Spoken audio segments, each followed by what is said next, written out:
With the connectivity between China and ASEAN further enhanced, high-quality cooperation under the Belt and Road Initiative has witnessed landmark achievements. The Jakarta-Bondung high-speed railway, which links China's Belt and Road Initiative and Indonesia's global maritime fulcrum strategy, will start operation in June 2023. With a design speed of 350 km per hour, the railway built with Chinese technology will cut the journey between Jakarta and Bandung, capital of West Java province, from more than 3 hours to around 40 minutes.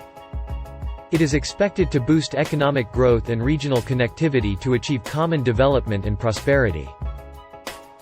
Saya lumayan sering sih ke Bandung, ya bisa sebulan sekali, dari setahun bisa 7-8 kali. Kalau ternyata cepat ya mungkin bisa cari rumah atau tinggal di Bandung ya kerja di Jakarta. Kalau Belt and Road Initiative, I think, is a very good initiative that was proposed and brought forward by the Chinese government.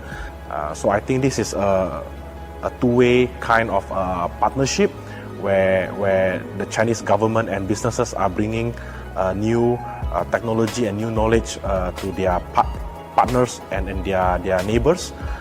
And after this partnership, what I see is a win-win situation whereby us as the neighbors of China can get modern public infrastructure now with the railroad, with ports. Definitely accessibility will be much better in the future. The overall construction of the project has now entered the track-laying stage.